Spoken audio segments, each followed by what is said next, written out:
morning, y'all. This video is for those of you who maybe have never made a Nearpod and would like to just see how that looks visually. How do I actually set this thing up? So this should just give you a quick introduction of how you can get started using Nearpod. And I think the easiest way is to do it out of Google Slides. So you would open up your Google Slides file, wherever you want to have it saved in your drive. So you get started. I've gotten started here and I've added a nice little green background. So we've come in here and we're starting. And so this is my lesson title. And I like to put my I can create a Nearpod using Google Slides. So that's my I can statement for the day for the students or whatever. So you get started. And of course, just like any Google Slides, you can, add whatever you want. You can have this, you can talk about, review from last class, whatever you want to do in your Google slide, feel free to do. And then the thing about adding Nearpod is you go to add-ons up here at the top. Now, I already have Nearpod. If you don't have Nearpod showing up, you go to get add-ons and you add on Nearpod that way. So otherwise, once you have added Nearpod to your add-ons list, you just go to Nearpod and you click Open Nearpod. And that will open up this menu to the right-hand side of all of the Nearpod features. And in the blog post that this is attached to, you will see a nice review of all of those features, as well as a self-paced example so that you can look at the options from the student's point of view. But my purpose here is to show you how you would add those. So let's say I want a review from last class, and so I want to use one of these features. I could go, something I use very often is the Collaborate board. So we go here, and I might want to ask the students to recall something from last class. So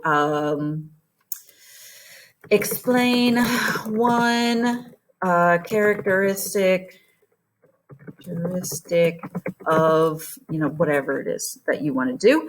So they have that. You've got some examples of different colors you like. I am weirdly fond of this one right here. So you just hit save. Now, once you've added that into your Nearpod, it'll show up as one of the slides. So see, it's one of the slides in my presentation. Let me get my face out of here. Well, it's one of the slides in the presentation. There it is. Okay. Now this is weirdly frustrating to me, but whenever you add a Nearpod slide, for some reason, it bumps you back as if you're up on slide 1 or before slide 1. So if you want to add a slide after that, be sure to click on it and see how that's highlighted now. So now I can go and add my new slide. And let's say I want to have some, and it'll add a totally blank one. So let's put in, let's say I have content to give students, and we're going to, blah, blah, blah. It's a terrible presentation, right? So let's say I've given students some content, then I can go back here, get my face out of here, and add more. Whoa, there we go. Maybe we want to have a virtual field trip. Maybe we want to have a flip grid. Maybe we want to do, I love matching pairs for vocabulary review. That's always a fun one. I'll talk about that one. So let's say maybe I just want to ask a question at this point. I can add one of the ask a question slides.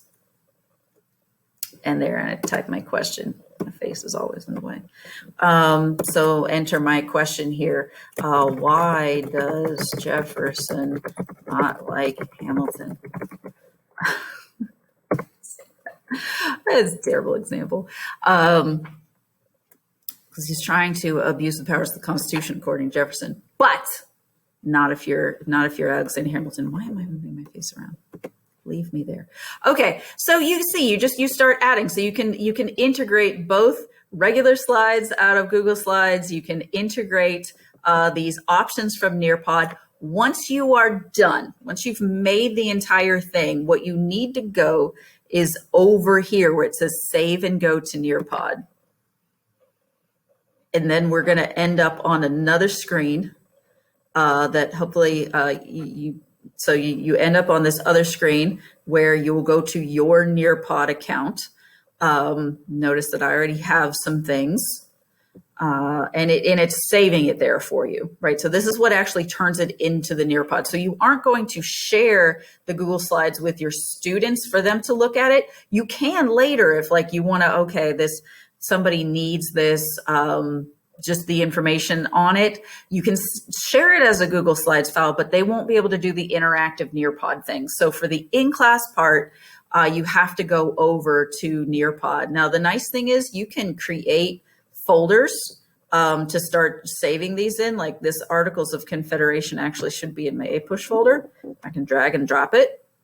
So if I had a folder here that was like faculty presentations, I could drag that folder up or drag this file up into that folder so you can keep, if you have multiple preps or if you want to arrange it by unit or however you want to have it saved so you don't just have tons and tons of Nearpods sitting on your homepage.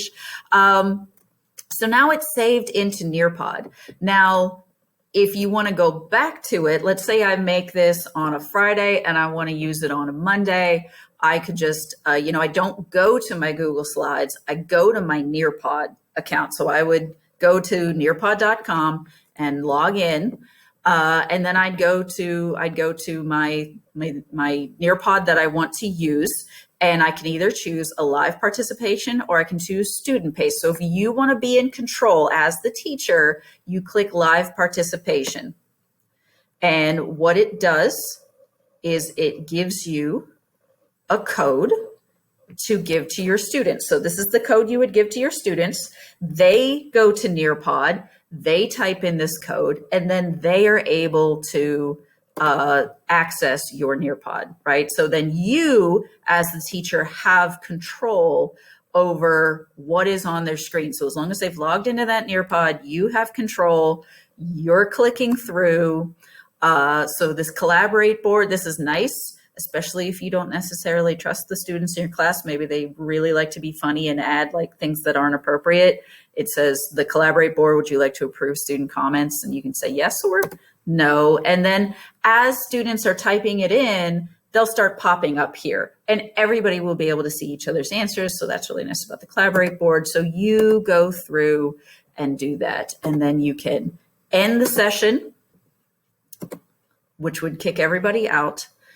But then if you wanted to go back and look at the student answers, if you wanted to take that for a grade, you would go over here to reports and you would be able to see this. So like this was one that I did yesterday on Washington and Adams administration. I see that here's my 5B responses. Here's my 1B responses.